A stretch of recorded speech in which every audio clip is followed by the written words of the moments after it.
remain. Ay, salamat. Natapos na rin. Pwede na ulit mag-sound check. Hello mga idol.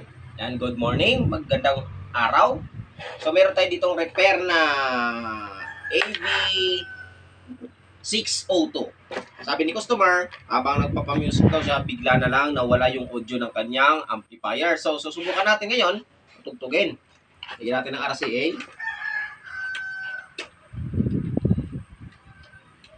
Yan. Naikabit ko na pala yung ating speaker wire. Ito na. Naikabit ko na. So, sasaksak natin para malaman natin kung ano po yung problema. Yan, lapit ka.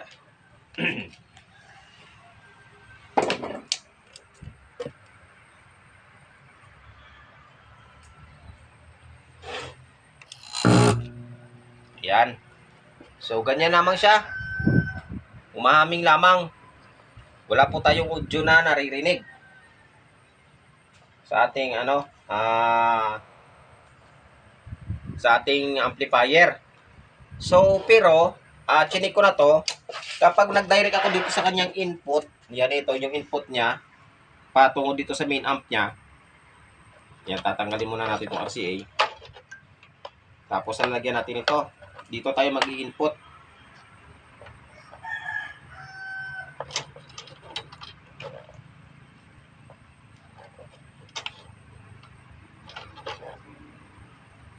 Ay, masikip pa. Hindi pa hirapan ah. Ayan. So, ito yung ating input na isa. So, nakabit natin. Dito tayo mag-i-input. Direct na to sa kanyang main amp. Ayan.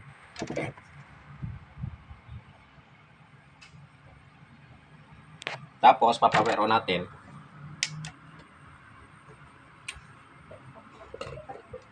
Ayan. May audio tayo na kukuha.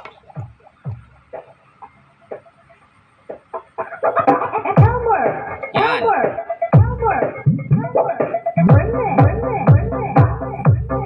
So, ibig sabihin, sira po yung kanyang tone control. Dito po. Pero dahil sa nakadekta tayo ng main amp, gumagana po. So, ibig sabihin yan, sira po yung ating tone control. So, dito tayo maghahalongkat sa ating tone control para malaman natin kung anong sira.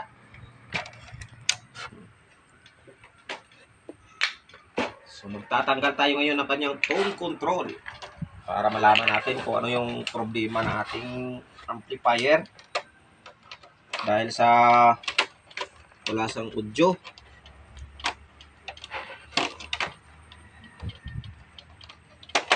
Jesus.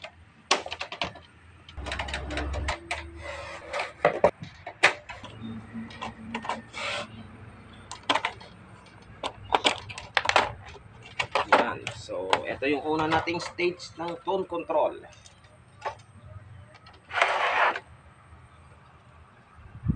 Bakit kaya wala sa audio? Sunuguro nito. Ito niya.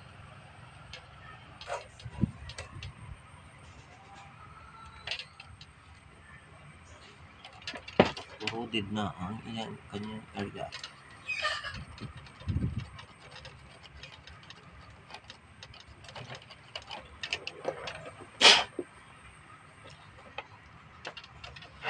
Subukan ko nung palitan tong 4558 IC niya kung sakaling mapagana natin. Gamit tong desoldering pump natin, tatanggalin natin yung IC niya na 4558.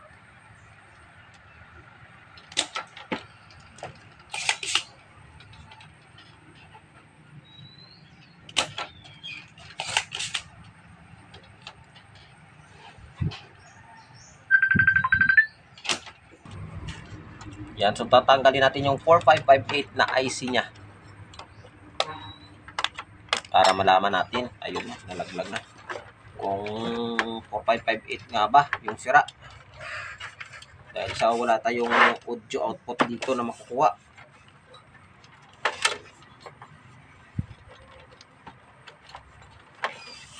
Yan, ito yung papalitan natin. At ito ipapalit natin. Yan.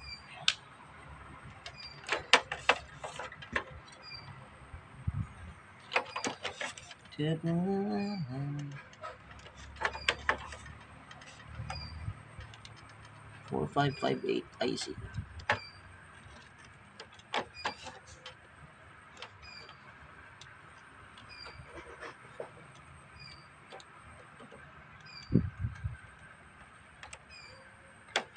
Okay. Ihinang natin.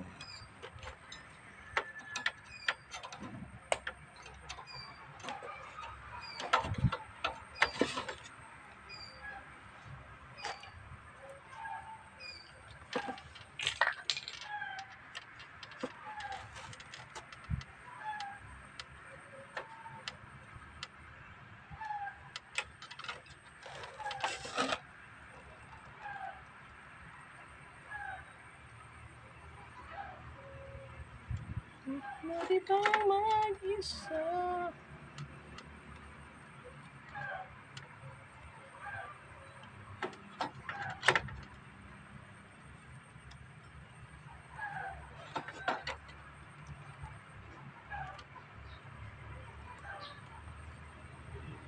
Okay.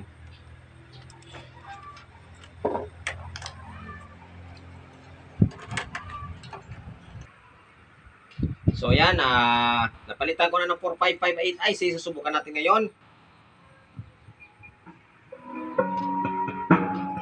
Ayan, may audio na tayong nakukuha pero mahina pa rin. So, dahil dito, okay na. Dito tayo sa ilalim na control maghahalongkat kung ano po yung problema dito. Dahil meron na tayong audio na nakukuha. So, stay tuned.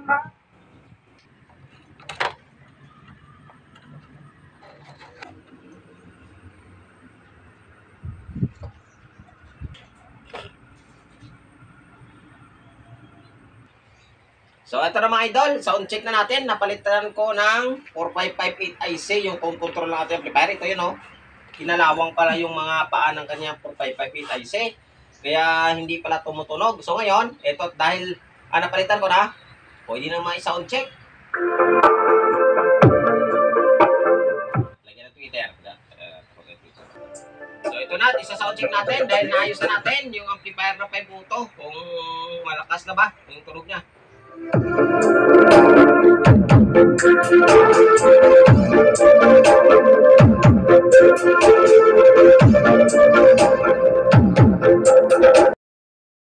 Waskag ang kahimtang ng ating amplifier bago natin nasolusyonan ang kanyang problema.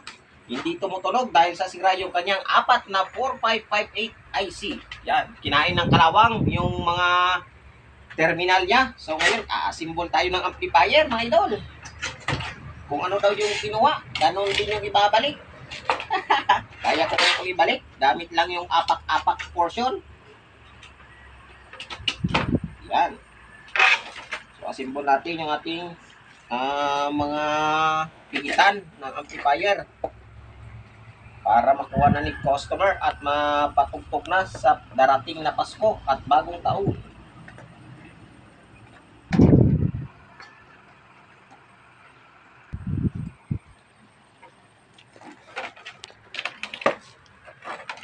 Waskag ang kahimtang ng ating inayos na amplifier. Yung ibabalik natin para hindi magwaskag ang kahimtang at mapakinabangan ng yung customer.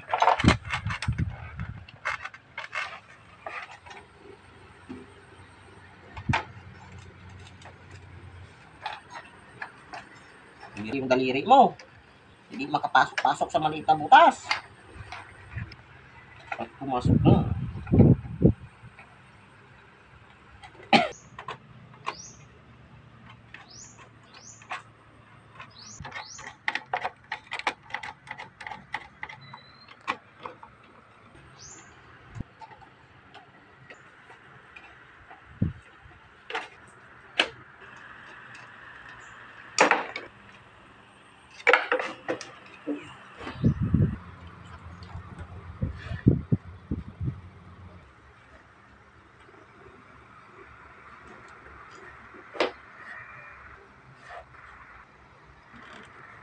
Ayun ko na.